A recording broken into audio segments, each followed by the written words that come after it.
Bonjour et merci de votre fidélité à Débat de presse. Ce dimanche, 4 sujets convoqués au débat. D'abord, le discours sur la situation nationale du Premier ministre Paul Kaba Thiéba.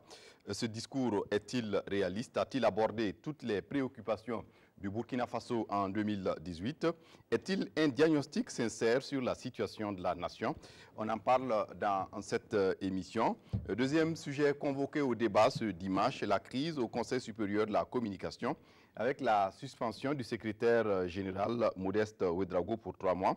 On se demande s'il ne faut pas de sacrifices supplémentaires pour exorciser les démons du mal qui minent cette institution. Et puis, troisième sujet de débat ce dimanche, les frappes occidentales en Syrie. Cette semaine, les attaques menées par Washington, Londres et Paris ne relèvent-elles pas d'une logique dépassée? Et même qu'à l'intérieur de ces pays, l'unanimité n'est pas faite souvent autour de la manière dont les choses se sont passées. On peut donc se poser la question, est-ce le crime des Occidentaux? Est-ce un crime des Occidentaux qui profite à Bachar el-Assad? Est-ce que cela ne renforce-t-il pas une quelconque sympathie à l'égard du président syrien? Et puis, quatrième sujet de débat, Alassane Ouattara et Henri Konan Bédié adoptent le principe de l'accord politique pour la création d'un parti unifié, mais à l'interne de ces partis, notamment le RDR et le PDC-RDA, des incertitudes planent sur cette alliance. Quel avenir donc pour le RHDP? On en parle dans Débat de presse et sont là pour le débat. D'abord à ma droite, Paul Miki Rwamba du Ouaga FM. Bonjour. Bonjour Kindo et bonjour. Merci d'être là pour le débat. Merci. À ma gauche, Osé Ouedraogo de Sidoya. Bonjour. Bonjour. Merci d'être là pour le débat. Bernard Bougouma va nous rejoindre très bientôt. Et enfin, quatrième invité à ce débat de presse, Zoubaviel David Dabiré de la RTV Télé. Bonjour. Bonjour Hussein Kido, bonjour à tous. Merci d'être venu pour le débat et merci à vous également pour votre attention à ce débat. On commence avec vous, Paul Miki Rwamba. Le discours du chef du gouvernement burkinabé à l'Assemblée nationale sur la situation de la nation. D'abord, on va apprécier l'exercice d'un point de vue de la forme, mais aussi du fond. En droit, on dit que la forme tient le fond à l'État. La forme tient le fond. Et donc, ouais. Pour vous, sur la forme, qu'est-ce qu'on peut dire? Est-ce qu'il n'y a pas d'amélioration à faire? Oui, déjà, on peut déplorer le fait que le discours a été suffisamment long parce que le contenu même du discours, ça faisait 60 pages et puis ça a été prononcé pendant plus de 4 heures de temps par le Premier ministre Paul Kaba Thiéba qui s'est donné également le loisir de commenter certains passages du discours. Donc, du coup, on a eu un discours suffisamment long. Ensuite, il y a eu l'exercice des questions des députés. C'est vrai qu'à ce niveau, c'était un peu circonscrit dans le temps parce que le temps de parole était suffisamment bien connu et suffisamment bien géré par le président de l'Assemblée nationale lui-même. Mais à la suite, on a vu des réponses aux questions des députés qui ont duré également jusqu'au bout de la nuit.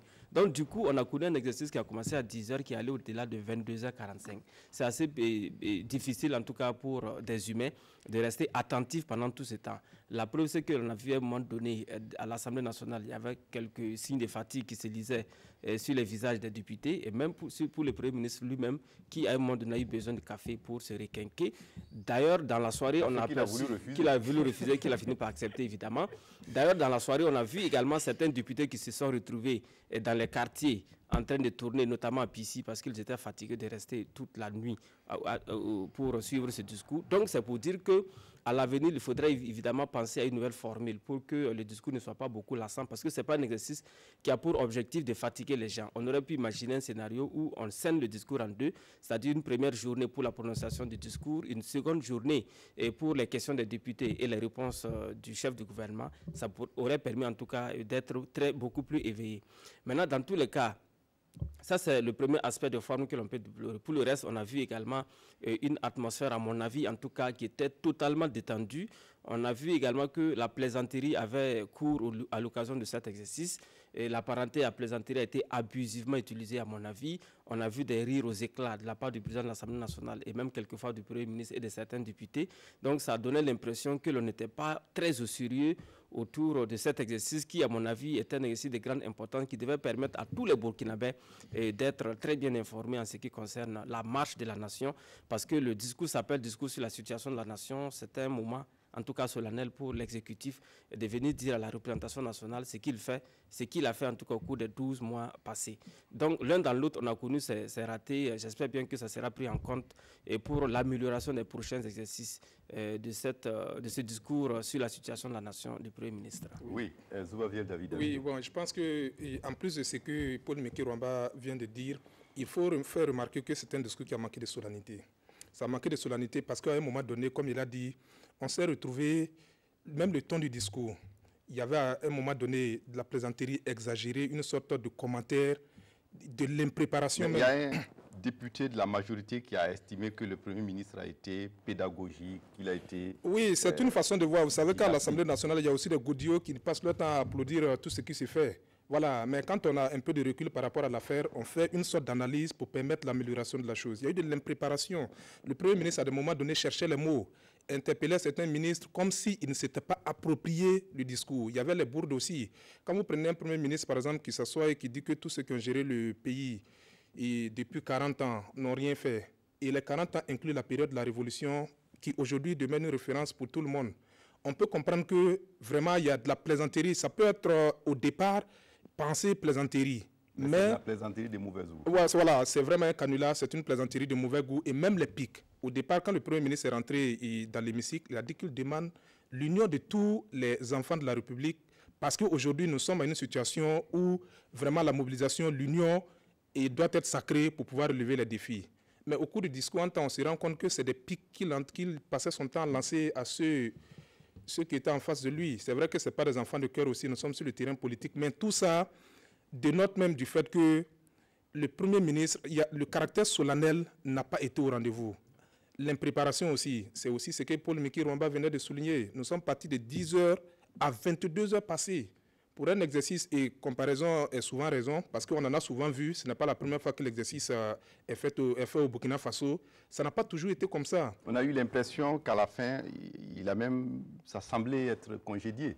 Oui, non, oui, effectivement, dans des thèmes un peu, comme on appelle... Assez polis. Il a été congédié, parce que ça s'est terminé en queue de poisson. Quand un président de l'Assemblée nationale demande au Premier ministre, vous avez une montre, pour lui faire comprendre que la chose dure trop. Parce que dans le timing, on lui a donné une heure pour préparer les questions, les réponses aux questions. Finalement, il en a fait 2 pour revenir finir le tour autour de 22 heures passées.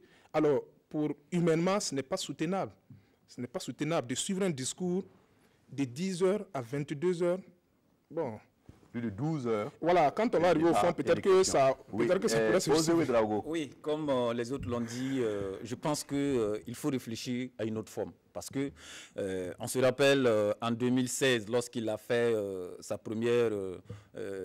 son premier discours sur la situation de la nation, bon, en tout cas, beaucoup de personnes, beaucoup de voix s'étaient levées pour critiquer la forme, parce que certains avaient estimé que bon, aussi c'était sa première fois. Ensuite, en 2017, ça a évolué. Mais cette année, vraiment, les choses n'ont pas totalement été...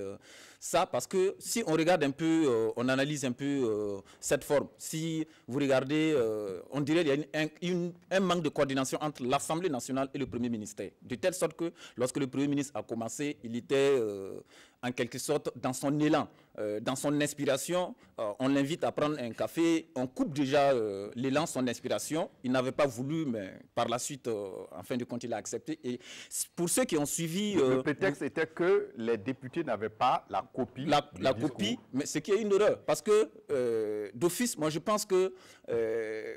il faut changer de forme en adoptant peut-être de transmettre aux députés peut-être une journée ou 2 jours même le document d'ensemble de la déclaration sur la situation de la nation et permettre au Premier ministre de faire un exposé synthétique, un document synthétique pour présenter. En ce moment, les députés auront déjà une situation de ce qui se trouve dans le document et on va mettre l'accent sur les questions-réponses. Ça, c'est peut-être une proposition. Une autre proposition, c'est comme Paul Miki Orama l'a dit, on fait cet exercice en 2 jours, c'est-à-dire le premier jour consacré peut-être à l'exposé du Premier ministre, permettre aux gens d'aller se reposer et avoir en quelque sorte de l'énergie et revenir le lendemain pour la phase des questions-réponses. Donc, l'une dans l'autre, je pense que pour cette fois-ci, même si le contenu peut-être y est, je dis peut-être hier, lorsque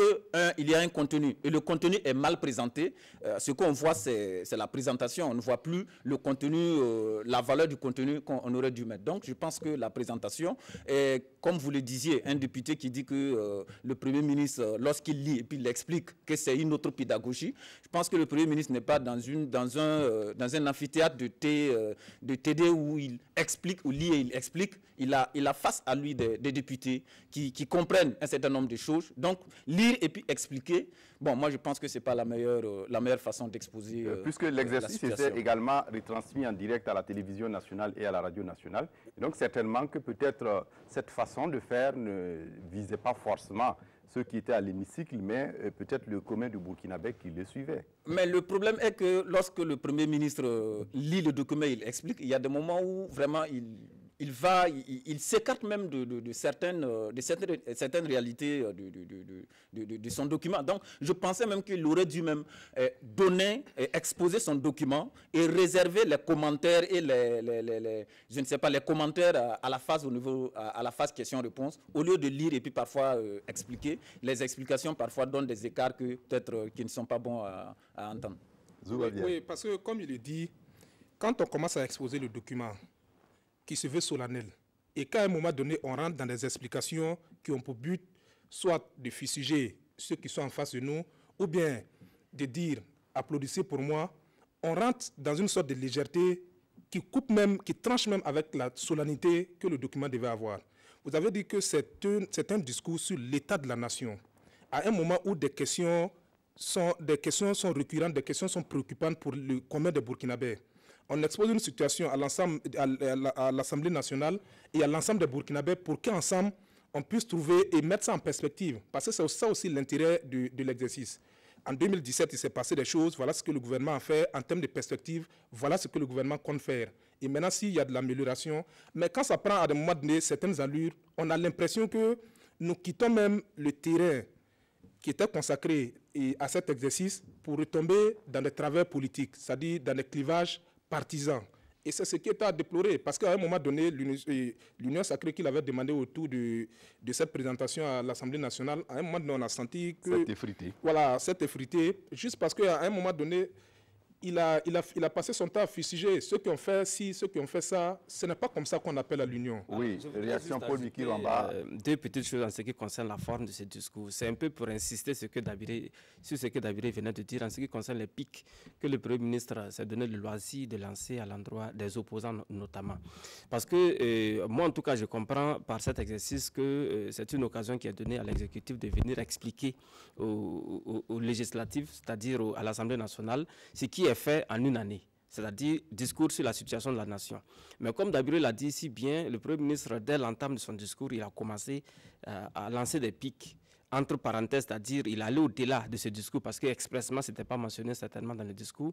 Donc, il a commencé à lancer ces pics. Donc, ça fait que, et du coup, on a eu l'impression qu'on était sur un un terrain de meeting politique. Parce qu'on a eu l'impression que le Premier ministre s'est saisi de cette occasion pour faire de la politique, pour vanter les mérites de l'exécutif, ce qui n'est pas le lieu, à mon avis, parce qu'il était simplement question d'aller dire ce que l'on a fait et attendre évidemment les questions des députés. Pour un politique, qu'est-ce que l'occasion ne fait pas le larron? Justement, l'occasion fait le larron, mais ici, il faut noter que l'exécutif, c'est-à-dire le MPP, si vous voulez, ceux qui sont au pouvoir aujourd'hui, ont pour tâche de travailler pour les Burkinabés. Ce n'est pas le lieu, justement, de faire ce genre de déclarations de nature politique pour dire on a fait mieux que ceux qui étaient là avant nous, nous sommes là, machin. Donc, ça a eu la conséquence immédiate, c'est la réplique des députés de l'opposition qui s'en est suivie, justement, lorsque on leur a donné également la parole pour poser des questions, parce qu'ils ont profité de l'occasion aussi, et pour lancer des pics en retour au Premier ministre.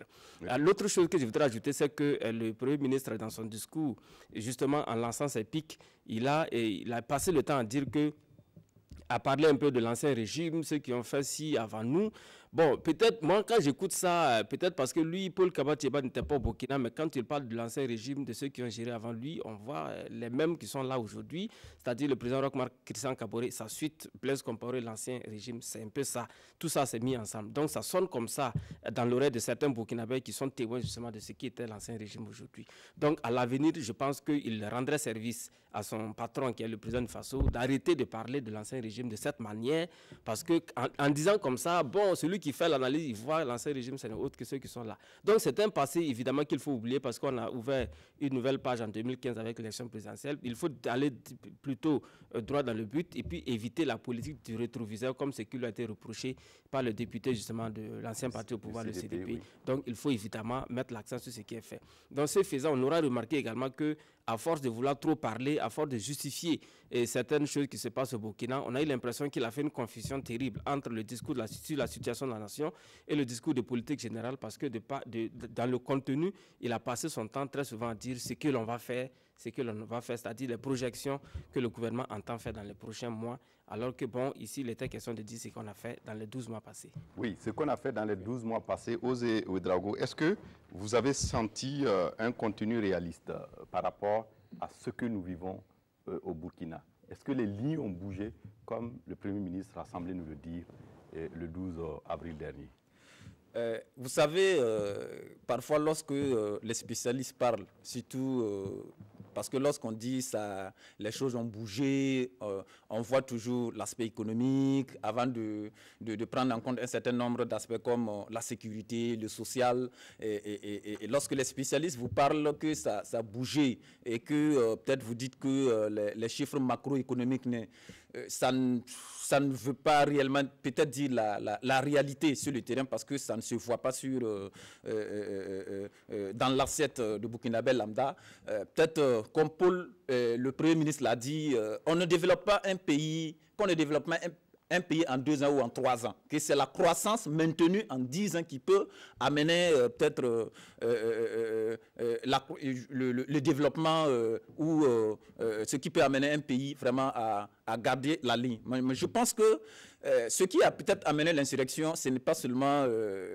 il y a eu des attentes. Et ces attentes, ce n'est pas peut-être pour dire que dans 10 ans, on va attendre dans 10 ans, lorsqu'on aura vraiment une croissance soutenue, dans 10 ans, on va essayer de faire constater cela dans le panier de la ménagère. J'estime que réellement, dans un certain nombre de cas, ça reflète un peu la réalité du Burkina Faso, mais il y a aussi des aspects politiques, un discours politique. Lorsque le Premier ministre nous dit que d'ici fin 2018, on aura... Il a parlé de la croissance, par exemple.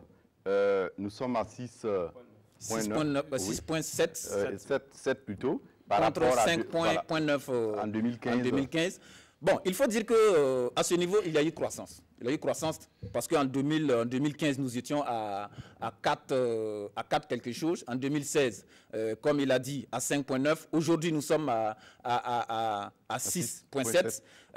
En termes de chiffres, il faut dire on peut dire qu'on a évolué. Voilà. Mais concrètement, dans la vie même du Burkinabé lambda, qu'est-ce qui a évolué? Parce que les gens sont assis. C'est le problème du chômage, c'est la question de santé, ce qu'on a constaté réellement, l'éducation sur le terrain. Voilà. C'est ce qui intéresse. Sinon, si c'est la conjugation des chiffres, si c'est les chiffres qu'on parle à tout moment, bon, c'est trop théorique. Donc, il faut quitter dans le fétichisme des chiffres pour rentrer dans la réalité. Sinon, beaucoup de choses ont été faites pour que cette croissance... David. Oui, effectivement, on a été suffisamment servi par les chiffres ce jour-là, au point même qu'on allait peut-être se retrouver comme par enchantement dans un amphi d'économie, tellement les chiffres fusaient. Alors, ce qu'il faut dire, ce que je retiens sur le plan de la croissance, c'est qu'il y a eu de l'évolution. En témoigne même l'évolution du budget du Burkina Faso. Nous sommes passés à 2000 milliards avec... Ça, ce sont les recettes propres que le Burkina Faso pouvait mobiliser, je pense que c'était en 2017. Alors, il y a quelque chose. Le véritable problème qui se pose, et comme osé le dire, qui ne se ressent pas dans la vie du Burkinabé, ce sont les inégalités, c'est la mauvaise répartition des richesses. Ça, c'est indéniable. Parce qu'aujourd'hui, depuis un certain temps, c'est la question qui se pose. Comment est-ce qu'on peut repartir les richesses de sorte à ce que chacun sente qu'il fait partie, qu'il participe à la création des richesses et qu'il prend sa part? Parce qu'aujourd'hui, comme on le dit, le discours est comme on appelle, est dans les rues. Quand on prend même au niveau des syndicats qui accusent le gouvernement de faire, comme on appelle, de la gabégie. Et de l'autre côté, on dit que non, ce sont eux qui s'accaparent un certain nombre de richesses et qu'on ne peut plus faire d'investissement. Et au cours du discours, le Premier ministre a fait l'exposé clair et même a montré une sorte d'aveu d'impuissance face à cette situation-là. Parce que ce sont les mesures du gouvernement qui peuvent permettre de ramener tout ça à un niveau où chaque Burkinabé peut se sentir dedans. Mais tel qu'exposé, le Burkinabé lambda ne peut pas savoir que c'est un pays qui évolue à partir du moment où, depuis 2015, peut-être que c'est la même situation qu'il vit, il ne constate pas quelque chose de tangible. Donc je pense qu'ici, et comme il a relevé, c'est la répartition équitable des richesses que nous avons tous contribué à produire. C'est ça qui peut amener à chacun, à un moment donné, à dire que effectivement, les lignes bougent au Burkina Faso. Et là, cela y va de la responsabilité du gouvernement. C'est au gouvernement de prendre, comme on appelle, ces mesures-là. Oui, Paul Bikirwamba. Oui, alors, M. Dabira a dit exactement ce que je pensais, parce que lorsqu'on reste dans les considérations macroéconomiques, c'est-à-dire avec les chiffres, on laisse de côté la réalité du terrain. C'est vrai que dans ce genre de discours, ce sont les chiffres qui parlent, on fait référence aux chiffres, la croissance économique, etc. Mais dans la réalité de Burkinabé, qu'est-ce qui a changé? C'est la vraie question. Il aurait fallu peut-être mener une enquête auprès des ménages pour savoir si la situation économique ou financière a évolué, et ces derniers temps, on aurait eu les meilleures réponses. Parce qu'on peut augmenter la mobilisation des richesses, c'est géré au niveau macro. Maintenant, la répartition, comme Dabiré l'a dit, pose problème justement, parce que si on reste dans des dynamiques où les fonds publics sont dirigés d'une certaine manière, avec la corruption à l'intérieur, avec des mauvaises répartitions, si on prend l'exemple du fonds commun qui a fait beaucoup polémique en son temps, aujourd'hui, qui continue de faire polémique, voilà, ça continue d'ailleurs, c'est pas fini.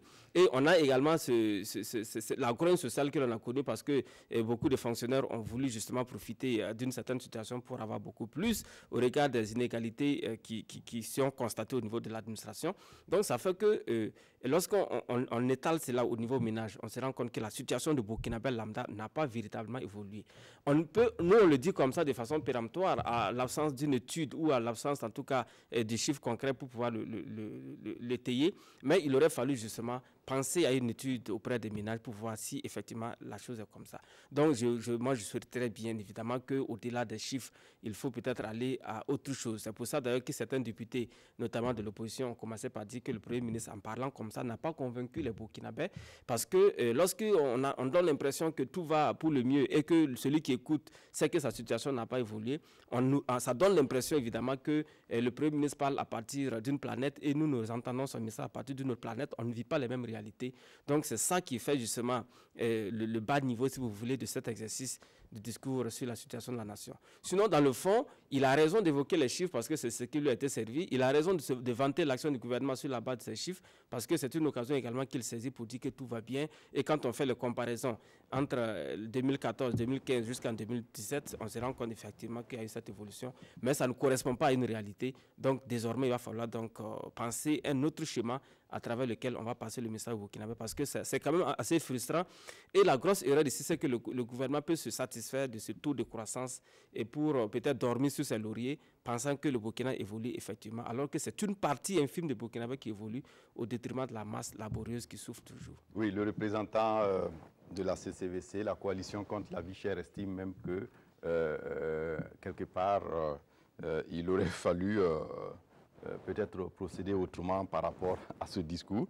Parce qu'en tant que coalition contre la vie chère, ils n'ont pas vu vraiment la croissance dont on parle. Est-ce que, Osé Ouedraogo, là également, il n'y a pas de problème entre souvent, comme l'a dit Paul Miki Rwamba, cette façon de vouloir présenter les résultats et la façon pédagogique dont parlent entre griffes certains députés de pouvoir faire comprendre au grand public que l'impatience qu'on ressent dans la société peut avoir son aboutissement par les actions qui sont menées. Parce que jusque-là, c'est ça, on n'est pas arrivé à bout de l'impatience. Aujourd'hui, quand vous causez avec les jeunes, quand vous causez avec les fonctionnaires, quand vous causez avec les producteurs, tout le monde est impatient de voir quelque chose venir.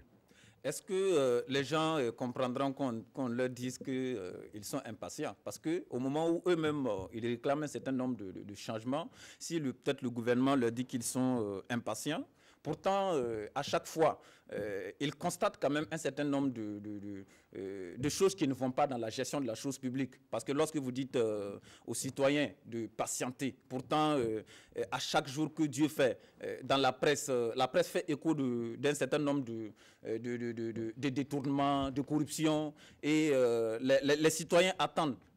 Et ils voient que, par exemple, dans la gestion de la chose publique, l'État ne fait pas un effort pour diminuer, en quelque sorte, son train de vie. Parce que lorsqu'on parle des dépenses courantes qui augmentent et qu'on a l'impression que le gouvernement accuse toujours les fonctionnaires d'être à la base. Pourtant, le gouvernement ne parle pas je ne sais pas, du salaire des députés, du salaire des fonctionnaires, des présidents d'institutions. De combien coûte un ministre à la République? À la République, les caisses noires. Coûte à la République. Voilà, peut-être même les institutions même qui sont, je ne sais pas, qui sont de trop. Lorsque vous prenez un certain nombre, la route court, lorsque vous prenez par exemple le Conseil économique et social, par exemple. Voilà, pour le dialogue social, moi je pense que c'est une structure de trop, parce que le cadre pour le dialogue existait déjà.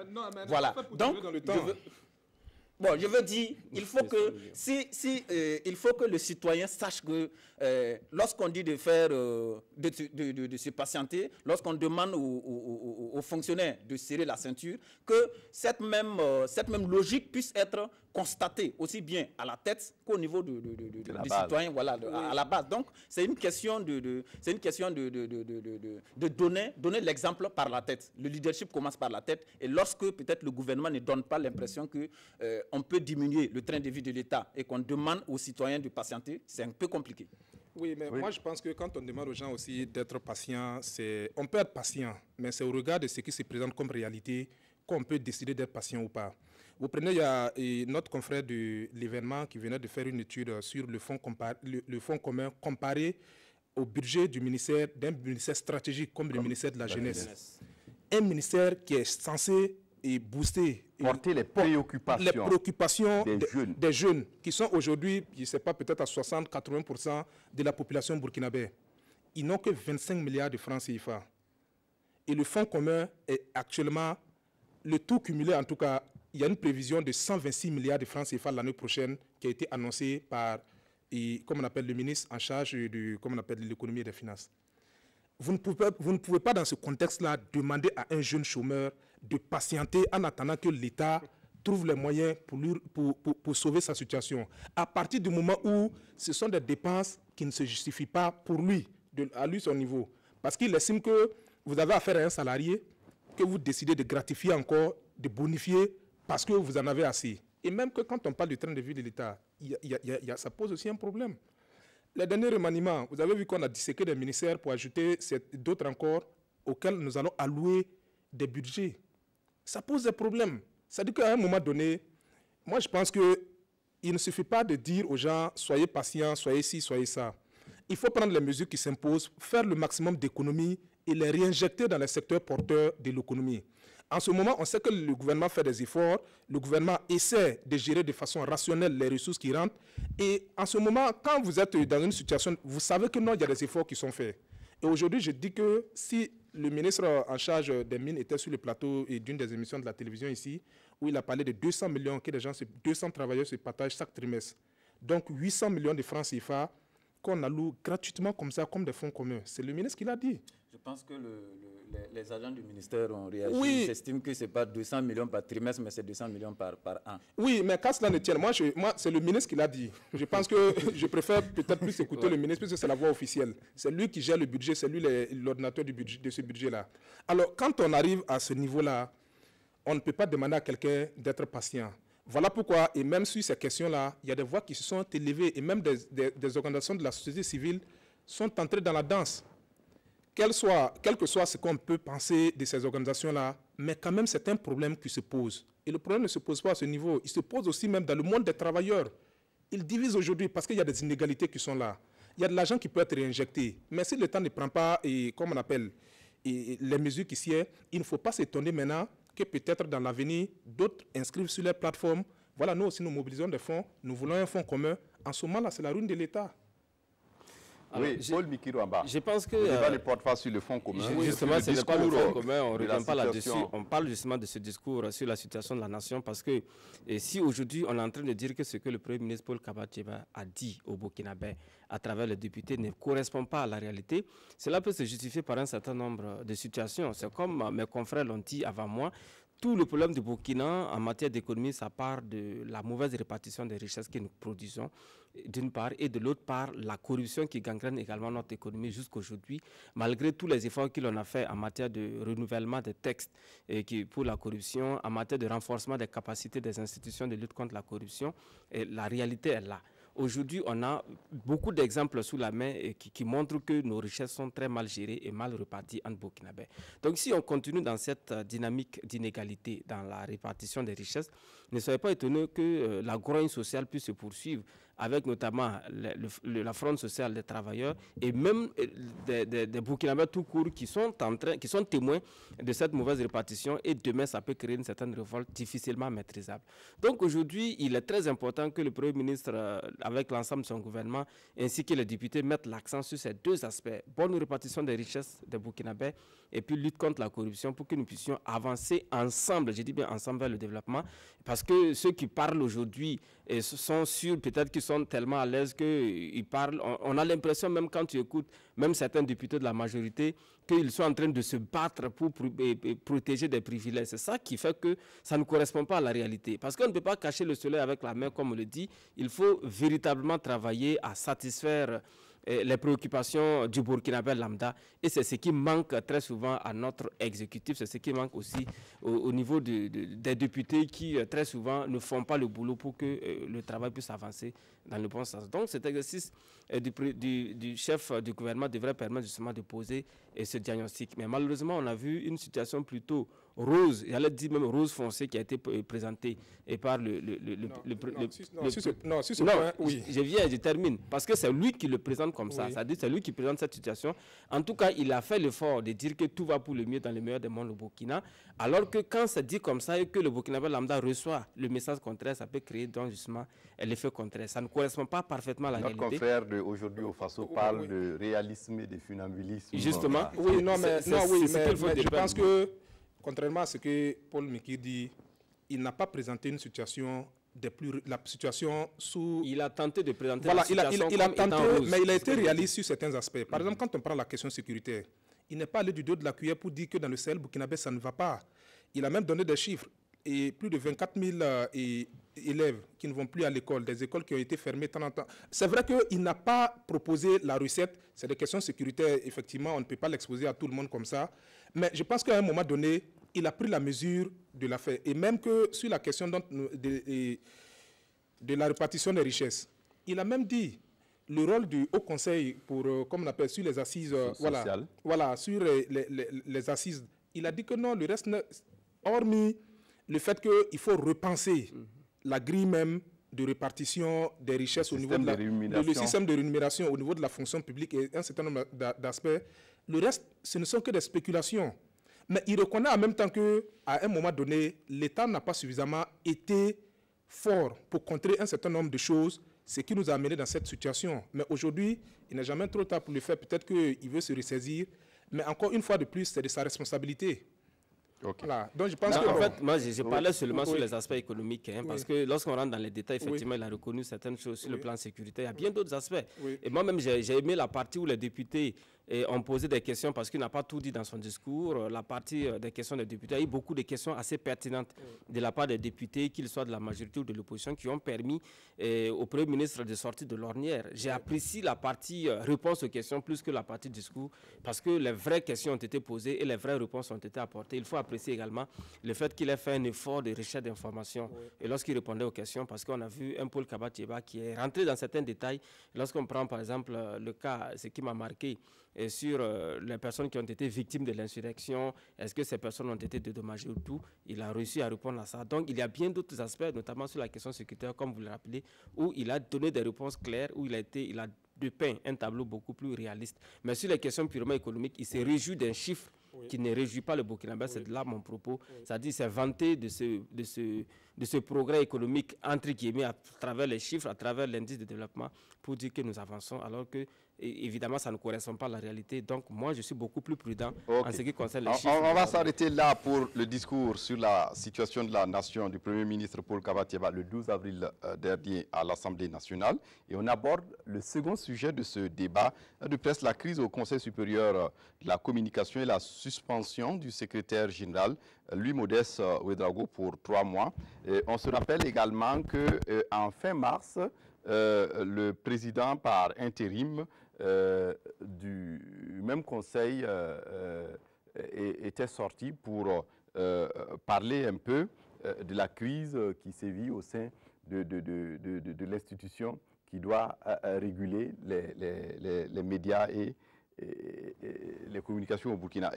Osé Ouédraogo, vous, votre analyse sur cette crise, comment on doit comprendre cela? Est-ce que le CSC est marqué par une malédiction, si on peut le dire ainsi? Est-ce que c'est trop fort? Oui, parce que vous savez que depuis que le CSC avait été épinglé par l'ASE, il y avait en quelque sorte 2 camps qui s'étaient en quelque sorte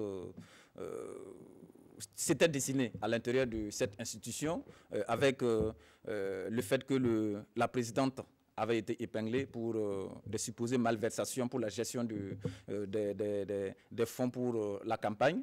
Et depuis lors, lorsque elle a été arrêtée,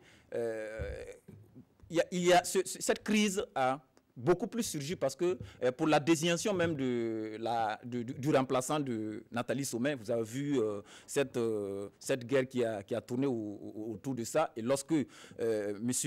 Kombourou a été choisi pour remplacer Mme Nathalie Sommet, on a l'impression que cette guerre de clan a poursuivi parce que elle est le monsieur Kombourou qui estime qu'il exerce de plein droit actuellement toutes les prérogatives du président, et le secrétaire général qui estime que peut-être un vice-président qui assure l'intérim ne peut pas en quelque sorte jouir des prérogatives du président, donc que certaines décisions lui reviennent en plein droit. Donc, ce qui a quand même amené à la suspension voilà, du EG pour insubordination. Voilà. Et ce qui a suivi ensuite aussi la suspension aussi du responsable des marchés et la remise du chargé de communication à son ministère d'origine. Voilà. C'est quand même déplorable que cette situation se présente parce que depuis cette crise avec Nathalie Sommet, on a l'impression qu'aujourd'hui, au Burkina Faso, les médias ne sont plus régulés.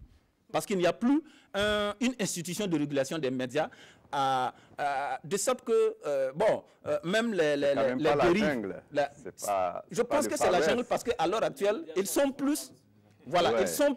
Ils sont plus même inspirés par leur guerre à l'interne qu'à la régulation des médias. Parce que est-ce que la régulation ne se fait pas déjà au niveau des médias quand on prend la responsabilité sociale du journaliste? On sait qu'il y a la responsabilité sociale du journaliste et vous savez que en tout cas dans la sous-région, beaucoup d'observateurs apprécient quand même le professionnalisme des médias burkinabés, mais n'empêche, il y a quand même quelques brebis galeuses. Et il faut, ce sont ces brebis galeuses que le CSC doit travailler à amener à la raison. Et j'ai l'impression qu'actuellement... À la conférence de presse du 28 mars dernier, Désiré Komboibo disait que, contrairement à ce que certains médias affirment, le CSC fonctionne toujours, même si ce n'est pas normalement, et il appelle les médias au respect de la loi régissant la presse. Donc, je pense que personne ne peut me convaincre aujourd'hui que le CSC, c'est vrai, quelqu'un veille au gré, mais le CSC, ce qui se passe au CSC actuellement, c'est déplorable.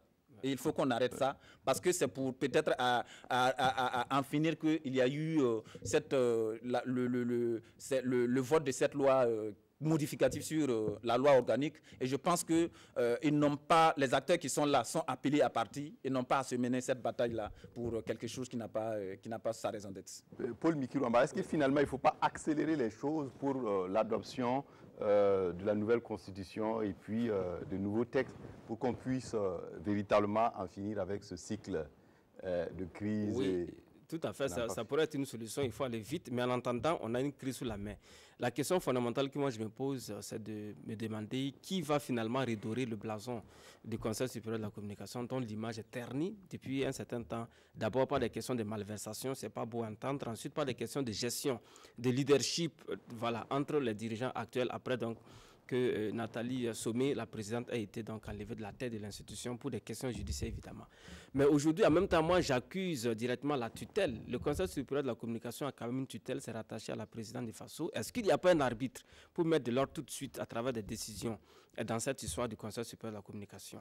Normalement, les choses devraient aller très rapidement et très simplement parce que quand même, on peut se fonder sur les textes qui régissent l'institution pour mettre de l'ordre. Aujourd'hui, on a deux personnes qui se réclament la paternité ou du moins la gestion des affaires courantes de cette institution. Le vice-président est devenu président intérimaire. Il y a aussi le secrétaire général fraîchement débarqué ou du moins suspendu par le vice-président. Donc, on a cette guéguerre-là.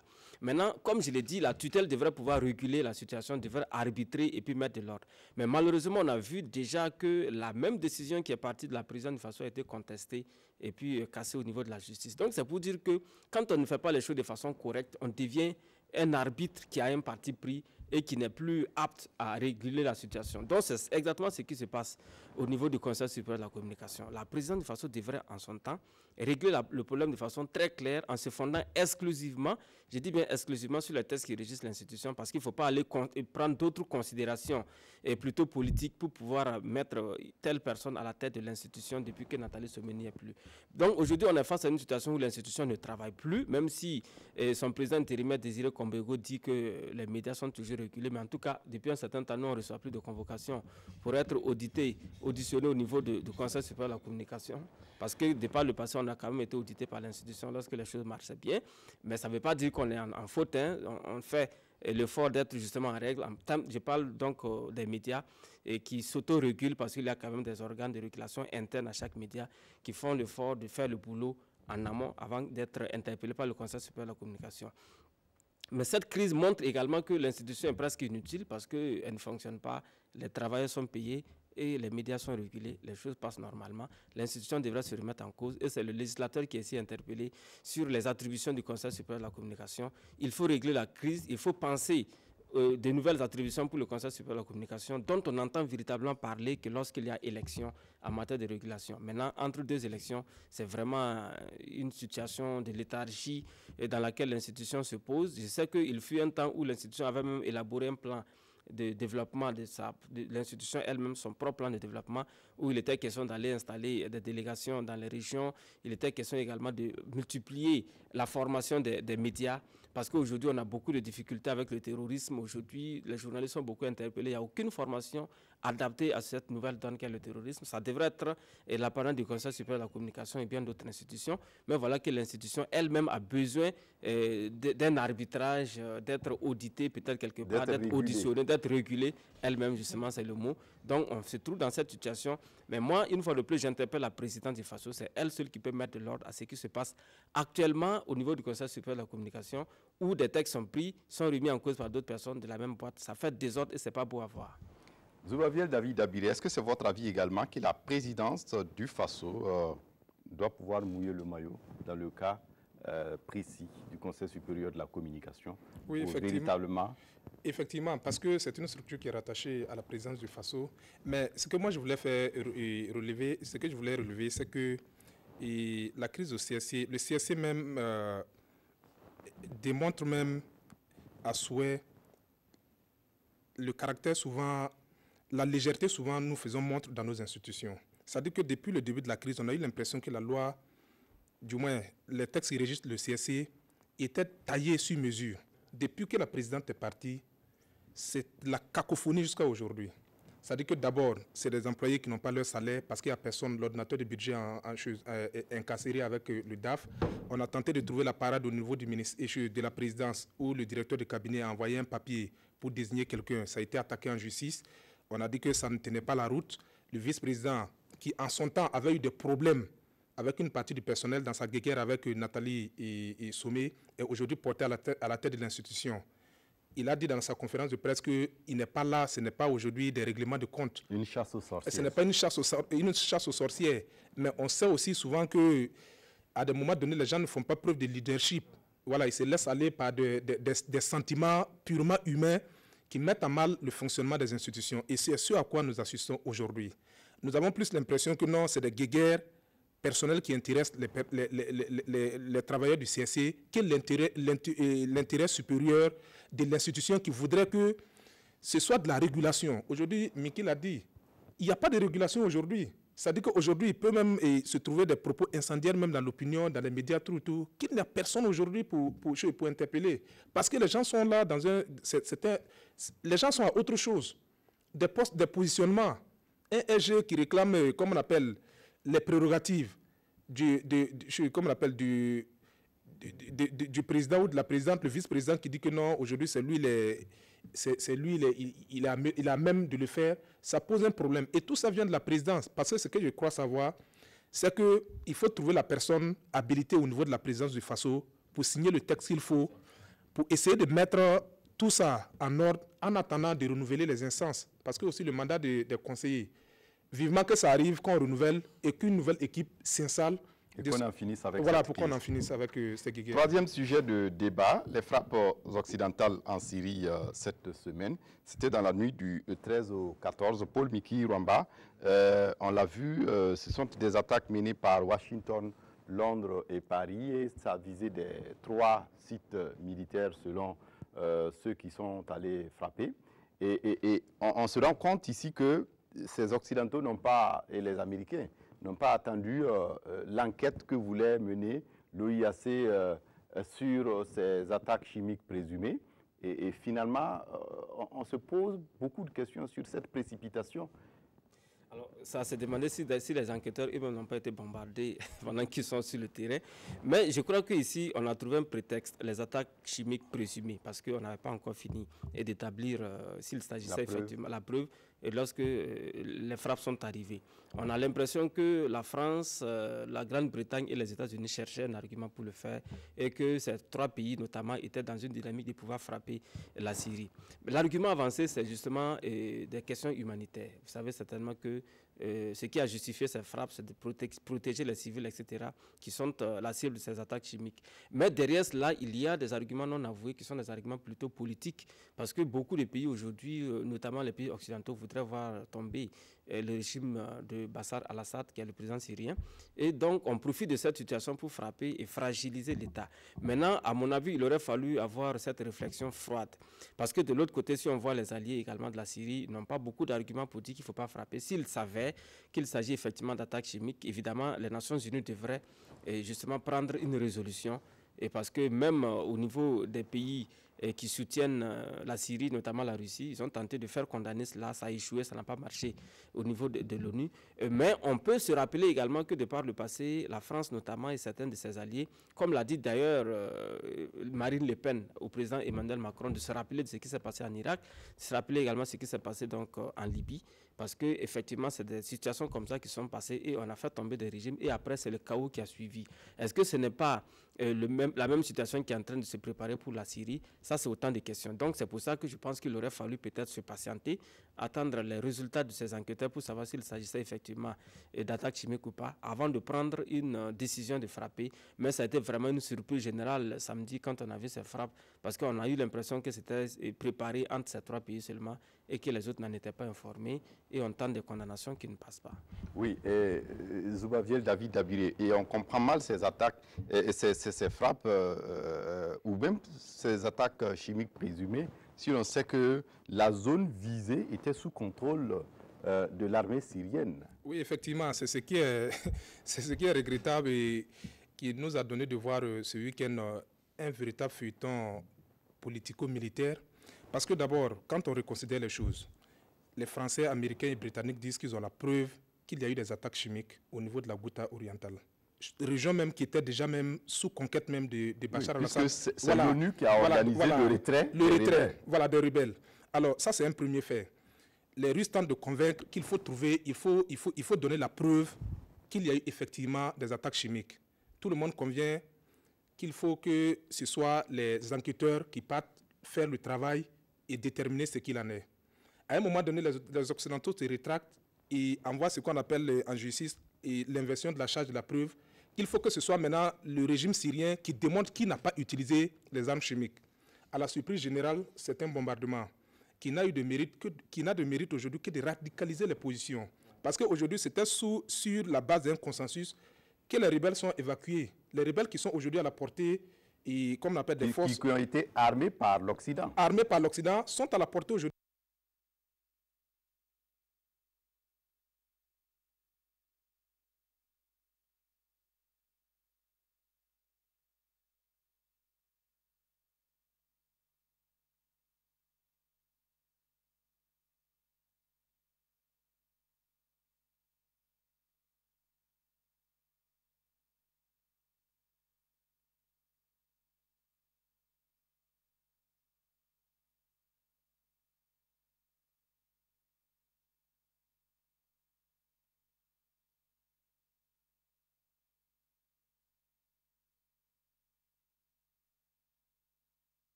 Les forces de défense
les Russes avec qui les Occidentaux avaient trouvé un point d'accord pour évacuer les rebelles sont aujourd'hui frustrés dans le jeu. Et il n'est pas exclu aujourd'hui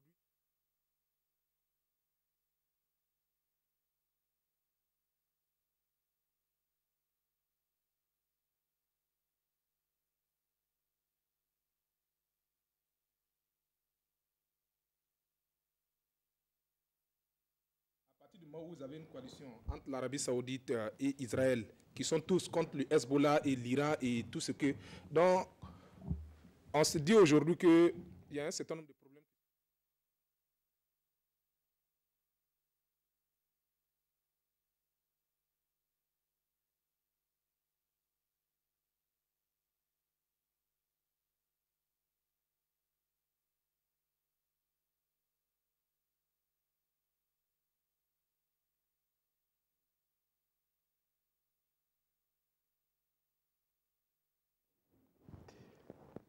Bon, on peut reprendre toutes nos excuses pour cette interruption due à une coupure électrique du courant de la Sonabel. Le débat de presse se poursuit. On revient à vous, toujours Zoubaviel, sur le développement que vous étiez en train de mener par rapport à ces frappes contre le régime syrien. Alors, donc, je disais qu'aujourd'hui, nous sommes dans une sorte de situation qui va contribuer à radicaliser les positions. Les Russes sont aujourd'hui frustrés, c'est une grande puissance.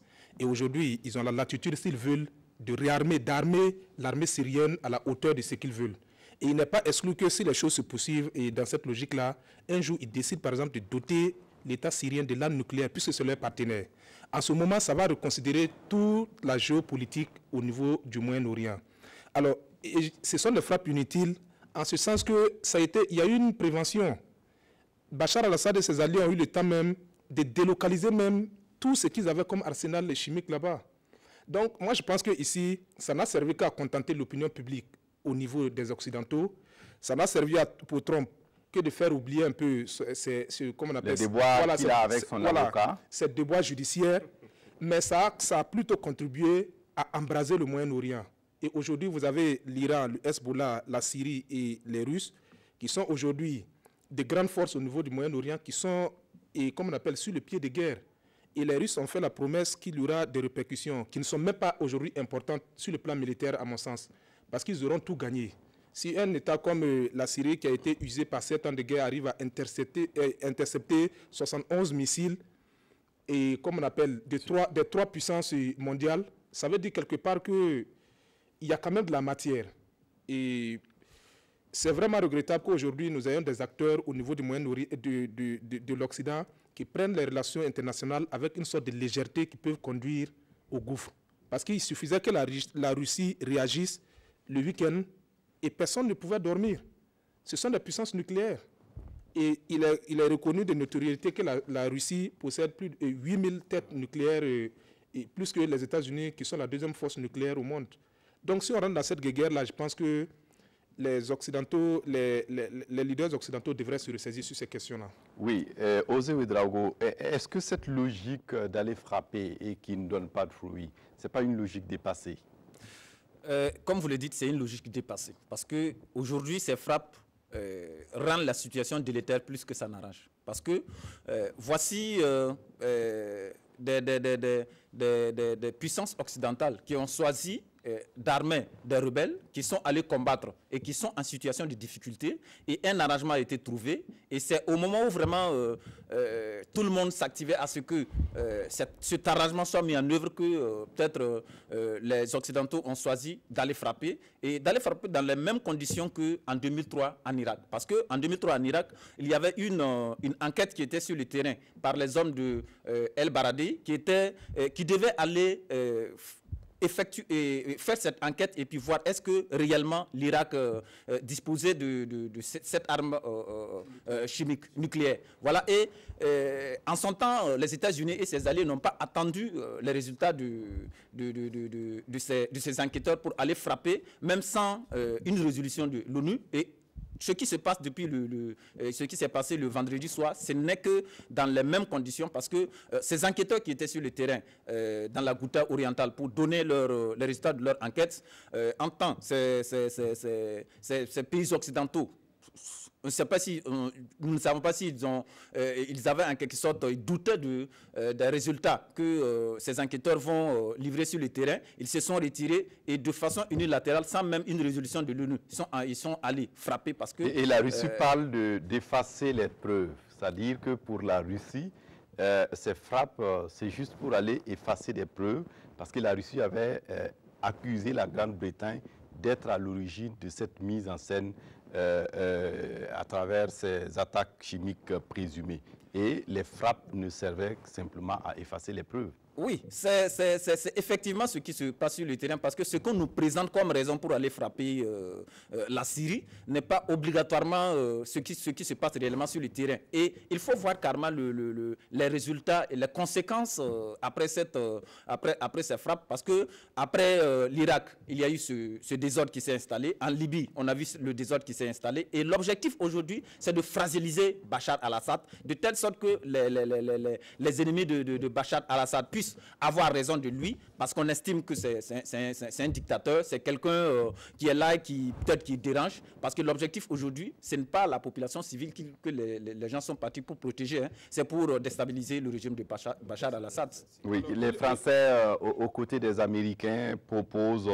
à l'ONU, après ces frappes, une résolution pour relancer la diplomatie et tenter de sortir de l'impasse. Donc, après avoir frappé, ils se rendent compte finalement qu'il faut mettre la diplomatie au devant. Tel qu'expliqué, c'est une façon pour eux de rentrer dans un jeu qui les échappait.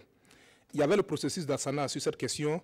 Il y a eu, comme on appelle, le processus de Genève qui a été initié par l'ONU. Le processus d'Assana, ça c'est Ankara et la Turquie et l'Iran et la Russie qui ont décidé quand même de trouver une solution à l'interne pour la Syrie, qui rivalisait avec le processus de Genève qui a été initié par l'ONU. Aujourd'hui, le processus de Genève ne vaut rien. Aujourd'hui, on a plus l'impression que les trois puissances-là essaient, et tout dernièrement, ils étaient encore, comme on appelle, à Ankara, en Turquie. On a l'impression qu'ils essaient ensemble de trouver une solution et de mettre les Occidentaux hors jeu. Et aujourd'hui, ce que les Français viennent de proposer, 3 textes sur le plan humanitaire, le plan politique, tout ça là, qui doivent contribuer à faire sortir la Syrie de l'impasse. Mais rapidement, les Russes vont opposer leur veto, c'est sûr. Parce qu'aujourd'hui, ce serait une façon de dire que nous avons la force, nous sommes intervenus sur le terrain et en même temps, à partir comment on appelle, de la force, nous proposons des solutions politiques. Ça ne marchera pas, ce serait mettre hors jeu les Russes qui n'accepteront pas. Oui, dernier sujet de débat, la Côte d'Ivoire avec Alassane Ouattara et Henri Konan Bédié qui se sont rencontrés mardi, Paul Mikirwamba, pour convenir d'un accord politique pour la création d'un parti unifié. Finalement, on peut dire que les choses commencent à s'arranger. Oui, les choses s'arrangent et c'est toujours comme ça à l'approche des élections. Rappelez-vous, il y avait eu cette entente cordiale au temps du RHDP pour les élections. Et à l'approche des élections, effectivement, les camps se précisent aussi, les positions se précisent. Et c'est de bonne guerre que ces deux hommes se retrouvent. Maintenant, de là, aller créer un nouveau parti, c'est pour dire qu'ils ne sont plus dans une dynamique de rassembler tous ceux qui étaient autour du RHDP. Certainement qu'il y a des gens qui vont être laissés sur le carreau. Et bon, pour moi, ça se passe comme ça de façon naturelle dans tous les pays où on a ces rassemblements politiques qui sont des rassemblements circonstanciels pour un objectif donné qui est une conquête électorale. Maintenant, très souvent, à l'intérieur, on a très souvent des accords qui sont signés et lorsque ces accords ne sont pas respectés, ça peut donner lieu à une crise. Donc pour moi, c'est un mariage de circonstances qui peut se comprendre dans la perspective des élections à venir. Ok. Ouedraogo, aucune date n'est avancée pour la signature de l'accord pour la création de ce parti, mais au niveau des deux camps, on voit déjà que il y a des passes d'armes au niveau, par exemple, du PDCI ou du RDR. Il y a des incertitudes qui planent sur cette alliance. Est-ce que c'est de bonne guerre? Oui, parce que vous savez que ce parti unifié, les origines ne datent pas d'aujourd'hui. Ça remonte depuis l'année passée. Mais il y avait un certain nombre de choses qui entravaient cela. Mais si vous lisez un peu la déclaration qui a sanctionné la rencontre entre les deux leaders, cette rencontre qui a duré environ 2 heures, le communiqué ne donne pas un certain nombre de précisions. Le communiqué dit seulement que les deux ils sont d'accord, ils ont signé. C'est le principe politique qui a été acté. Voilà. Donc, et vous savez qu'il y a à l'intérieur des deux partis, le RDR et puis le PDCI, il y a des divergences parce que le PDCI demande à ce qu'on désigne d'abord le candidat qui va conduire ce parti unifié-là en 2020, avant d'acter la naissance de ce parti. Tandis que le RDA dit d'abord, on crée le parti, et puis après, on verra ce qui va se passer. On verra ce qui va se passer. Donc, il faut que ces divergences soient planifiées. Sinon, pour le moment, le principe politique a été acté, mais il y a toujours quelques divergences à planir au sein du RHDP. C'est en cela que je vais compléter ce que Osé venait de dire, pour dire que la nuit des longs couteaux sur le plan politique en Côte d'Ivoire n'est pas loin. Parce que vous avez deux partis qui ont eu un consensus pour que Alassane puisse prendre le pouvoir. Sur la promesse que le prochain candidat après Alassane viendra du PDCI RDA. Et dès que la question a été posée pour savoir qui dans le PDCI va remplacer Alassane, qui dans le principe ne doit plus se présenter en 2020, on a eu toutes sortes de problèmes. Jusqu'à aujourd'hui, venir parler des partis unifiés et maintenant espérer pour les gens, pour ceux du RDR, faire une sorte d'élection à l'interne qui peut encore porter quelqu'un du RDR au niveau de ce parti-là. Il y a un problème qui se pose. Et ce qu'il faut noter, c'est que les deux mêmes qui ont porté ce projet-là, ils sont de la vieille classe. Ils vont vite peut-être, si Alassane ne se représente pas en 2020, il sera peut-être mis hors jeu au niveau du RDR.